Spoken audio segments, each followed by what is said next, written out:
You guessed it, time for a misery trip. Tonight's gonna be a survival night. I've got no food, no water, no shelter, no sleeping bag. All I have is what's on me. This chest bag with a few goodies in it and this freakishly huge knife, El Chete. So we gotta make fire and we gotta make shelter, it's vital. It's gonna get 5 to 10 degrees below freezing, so should be fun, hence the misery. It's gonna be a cold one, so stick around.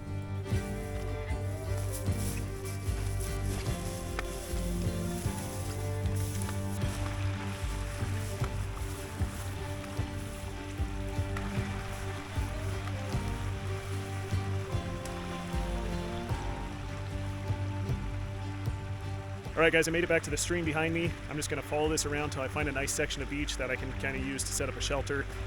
Something that's gonna be somewhat soft and not too rocky.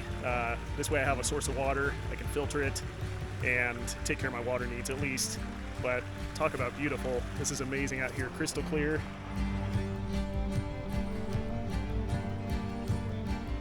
Check out this old beaver chewed stump. You can see the teeth grooves working all around here.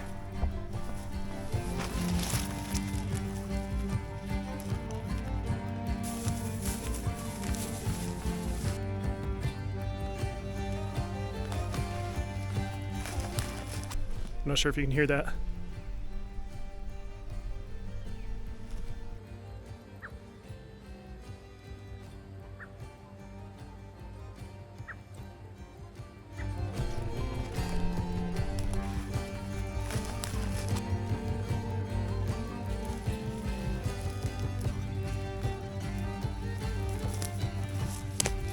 Check that out, perfect.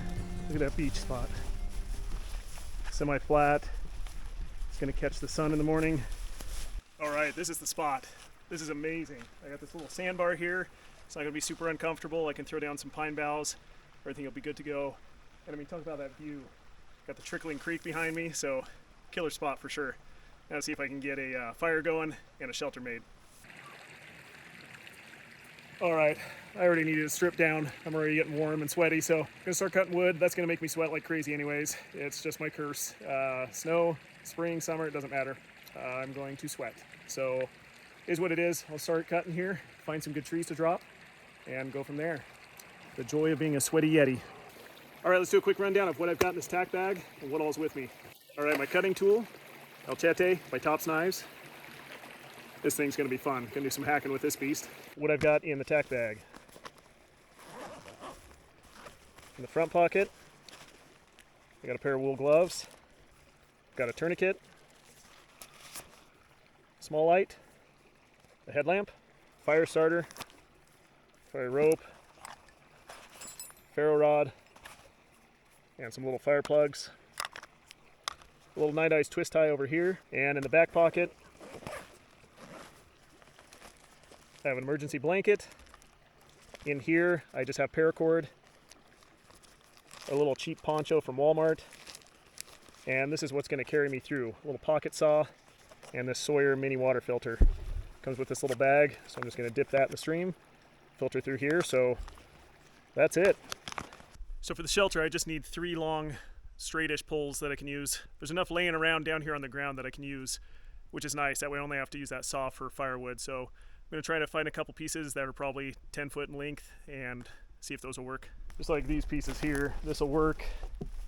And there's some other fallen stuff around here. This guy over here, a little bent, but I think I can make that do. And then probably trim off this and make that one work. Yeah, the less cutting I have to do, the better, so I'm all for that.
All right, I got my 3 legs of the shelter to do a tripod.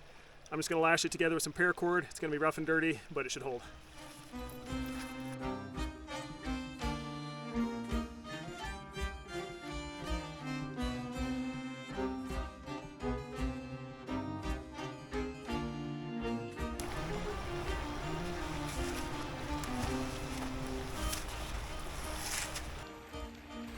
All right, I think something like that. I'll work it around a little bit, brace it. I'll probably dig a little hole for the sand, kind of get it secured in there. And then I just gotta go get cross pieces and start doing the framework. I got about 2 hours till sunset, because right now I got no firewood and basically a tripod, so I gotta keep moving.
All right, here's a rough and tumble shelter.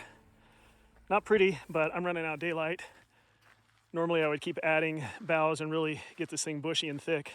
All right, that's gonna have to work. I still gotta get boughs and place them down here, otherwise I'm gonna freeze because I'm gonna be on that wet sand. So I still need to cut wood and do that. And I got just over an hour of daylight, so it's already starting to get a little bit dusky out. This is gonna work though. I just gotta keep going. You can see I'm filthy already. The realities of trying to do these survival challenges, so nothing pretty about it.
I am definitely overheating and sweating a lot.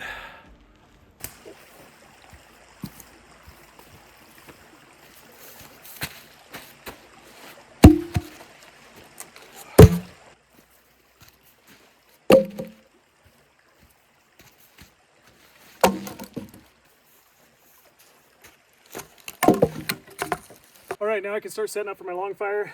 As you can see, I am soaking wet from sweat. I cooled off with the water, splashed it around. I didn't care, it just made me more wet. I'm wet from the inside out. So I'm gonna do a long fire. What I'll do is here, spaced out just a little bit in front of the shelter, I'm just gonna lay these kind of in a pyramid style. It's a long fire because it's exactly that long, roughly 6 foot long. So when I'm laying sideways in here, the heat cascades, covering my whole body, versus a little teepee fire that's gonna spread it around just a shorter space. A long fire pushes that heat equidistant along that line. So the key is to put it roughly about 3 feet away from your shelter, give or take conditions. And I've got green boughs, so I'm not worried about it. But I'll just lay them out here and you can check it out.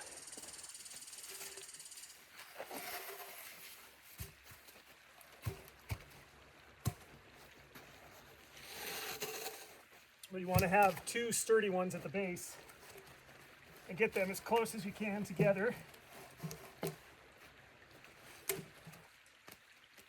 about like that.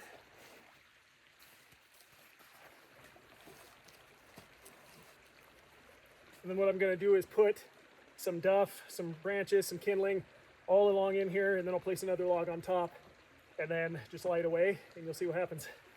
All these lower dead branches on a spruce work great for kindling, so we can just break these off and start building up our kindling.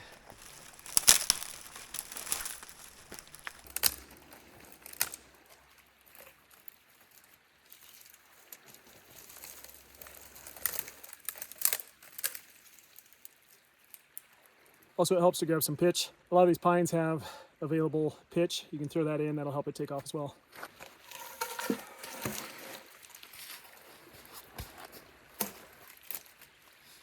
All right, we're ready to light it.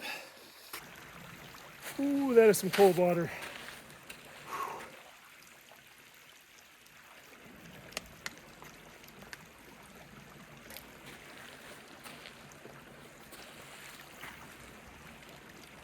Oh, that's good. That's so refreshing. Oh.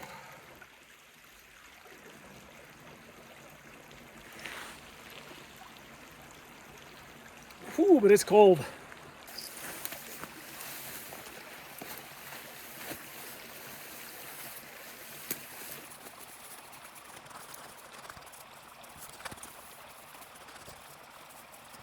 Okay, I'll keep adding to that and just try to get as thick as I can. Almost out of daylight, so I gotta get this fire going, and yeah, there's always more to do.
All right, just let that work its way along. You can see it's starting to catch all that tinder we got placed in the center there. The heat is kind of held in place by those logs placed so close, so they just start to feed off each other and it pumps out the heat rapidly.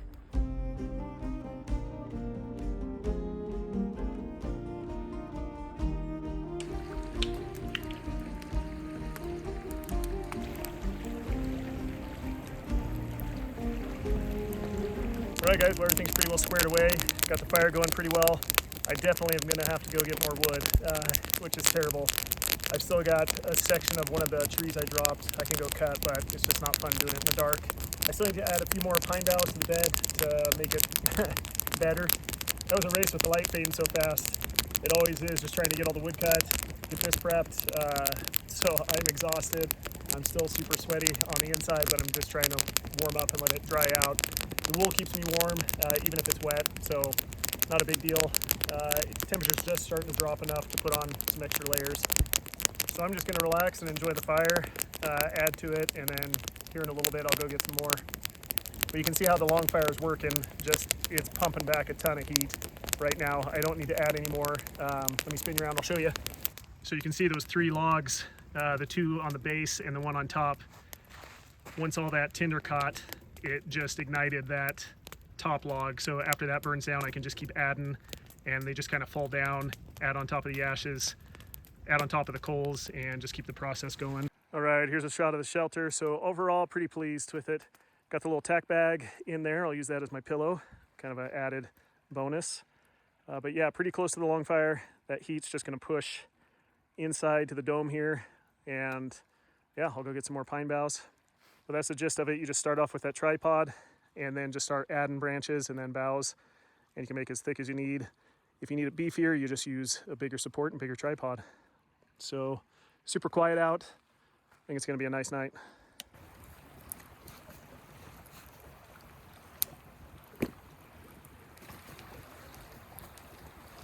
This chest rig is multi-use, apparently. Survival items, pillow, footrest. It does actually have a thick piece of padding on the back, so it makes it not too bad. Oh, that's better. These toes are getting a little chilly. Not too worried about predators. Do have black bear in the area and cougars. Black bears are fairly skittish, at least in this area. And then the cougars, I got a way to deal with them. It's just always make sure I have my ring on, and I say I'm very happily married. It usually turns them away, and they get back in their Mustangs and drive off. Sorry, I couldn't resist. But there are cougars up here. They just, same thing. They leave people alone generally. If I had Falcor, I might be a little concerned. So, speaking of Falcor, I do miss him. But just on these survival outings, I can't guarantee his warmth, so I don't want to risk taking him and something happening, obviously. It does remind me of a dog story while I was a park ranger in Colorado. Black Canyon of the Gunnison. It's an area outside, kind of near Montrose, but in between Gunnison and Montrose. Pretty area, huge vertical cliffs, and it's pretty much just a scramble to get down to the river, or we could boat. And we had a jet boat that we would take on patrol and go check things out. And we got a call from a gentleman, and he was just super distraught.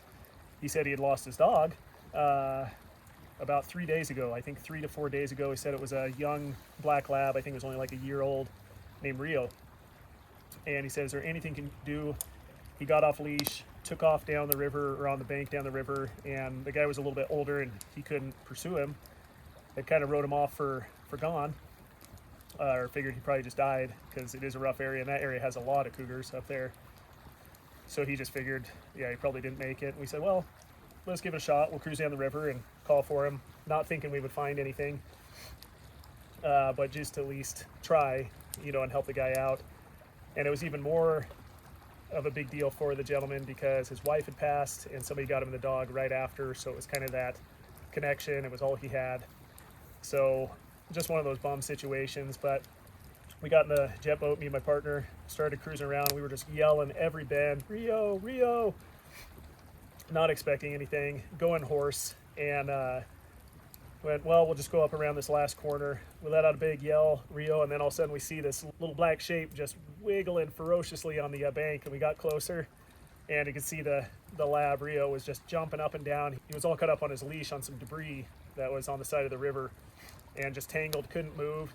He was whining and barking, and it was pretty fun. That was a pretty fun rescue.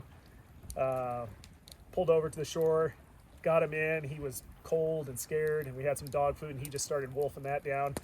And my partner tooled us back up the river and just got the dog. I mean, we were stoked. We were so excited that we found him. We thought for sure he was dead. And we came rolling up to the gentleman, and he was about in tears.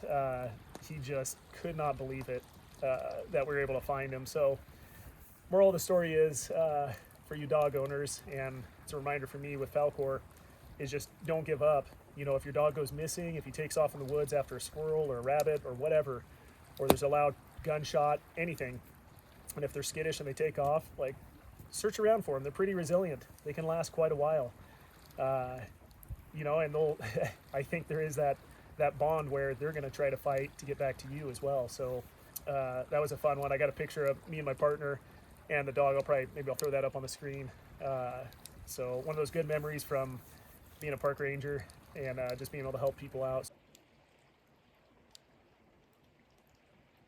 All right, it's just about midnight. I just added another log to the fire. They've been lasting about an hour, 15 minutes or so, hour and 20 minutes each. So just depending on the size.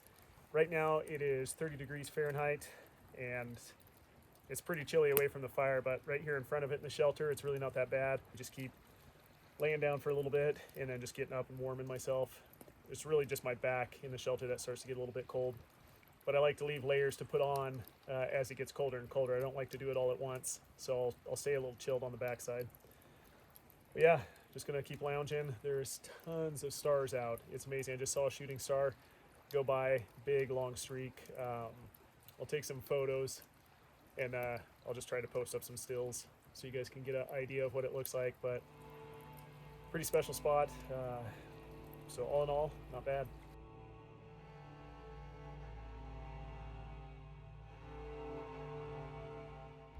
Well, it's about 2:15, currently 26 degrees Fahrenheit out. Still not too bad in front of the shelter. I threw on my sweater. I still got my fleece coat to put on if I need to, but just using it as a pillow. Not terrible. Yeah, just been feeding the fire, working it back and forth, watching the stars. So now I think I can finally maybe drift off. Yeah, we'll see. I just need to keep an eye on the fire, and I got these 2 logs still to feed. So I've got about 2.5 hours, maybe 3 hours here. Possibly what's going now will probably burn for another maybe an hour, hopefully. That'll get me to 3-ish, a little after 3. And then, yeah, should carry me through to about 6 in the morning or so. So I'm probably gonna have to go cut some just before daybreak. So unless anything crazy happens, we will see you guys in the morning. Good night.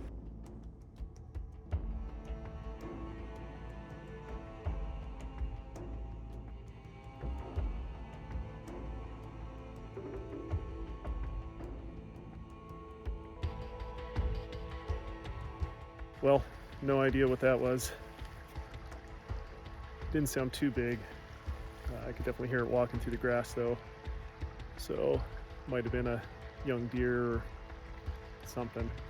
Took off pretty quick, pretty silent. I can't see any eyes glinting out as I look around. So right as I'm dozing off, that figures. And I'll be awake for a bit.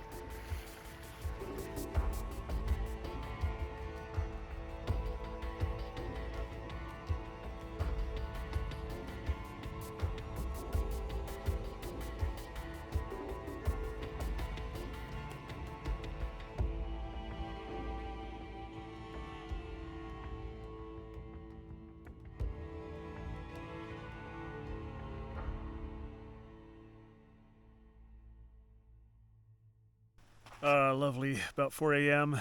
I definitely need more wood, and it is cold, so I'm going to start cutting.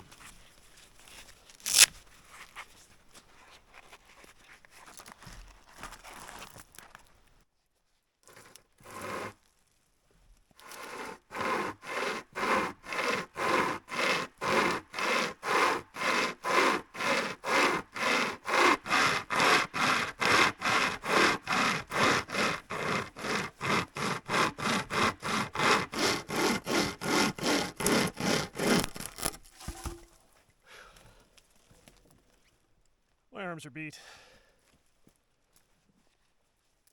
Gotta cut at least one more.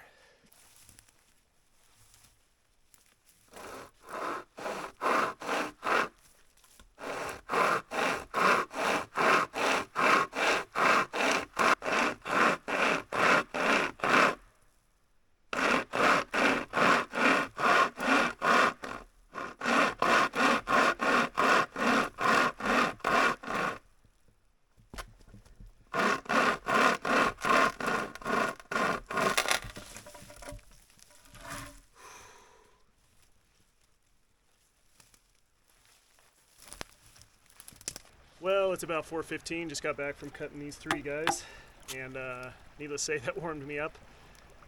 I didn't want to go do it, but I was burning through this wood too quick, so cut 3 more rounds, and needless to say, I'm awake. I haven't slept.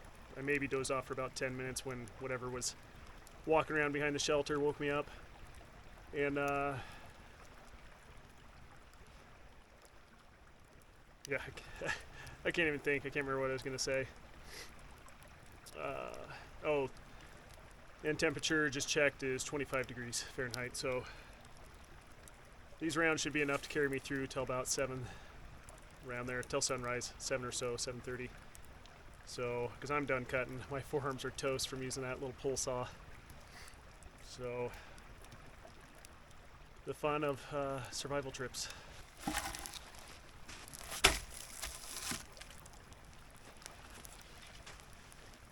Always playing with the fire.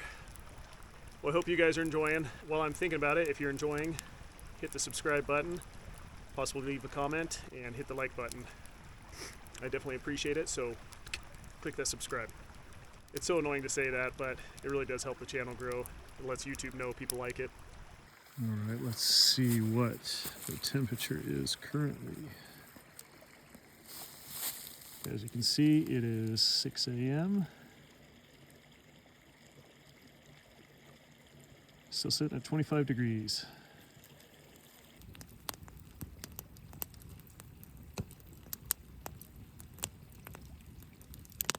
Good morning. It's just about 7:50, and this is my view. Sitting inside the shelter I just threw on the last log. The sun's popping up.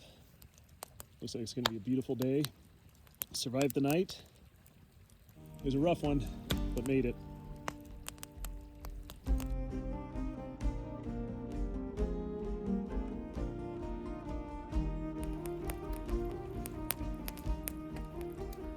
Like I said, pretty nice view.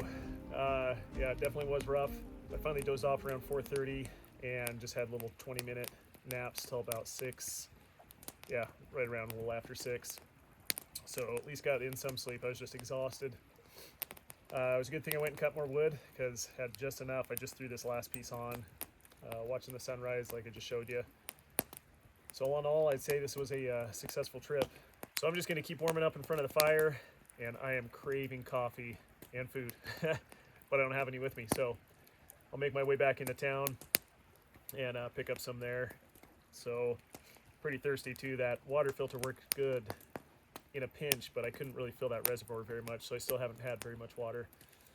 So pretty thirsty right now, but most of all craving coffee, even more than food. So like always, I appreciate you guys sticking around. I'd say all in all, this was a success.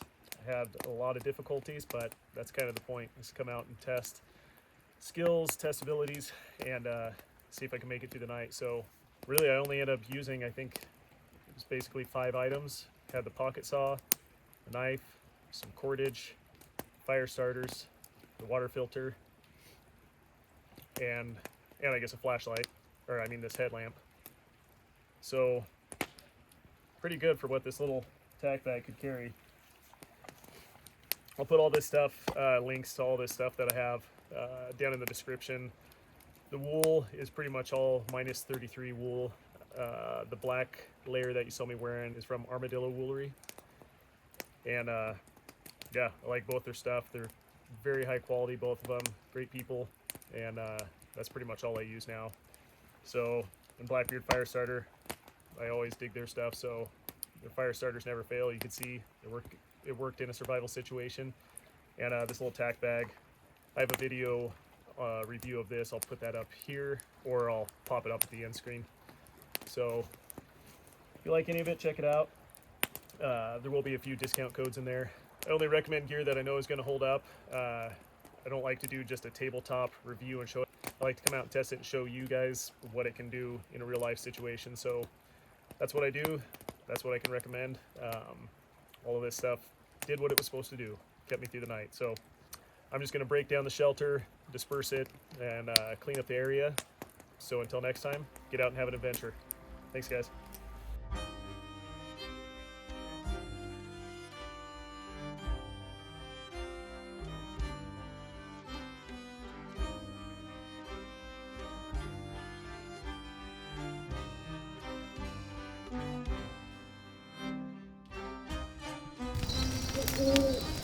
Thank you.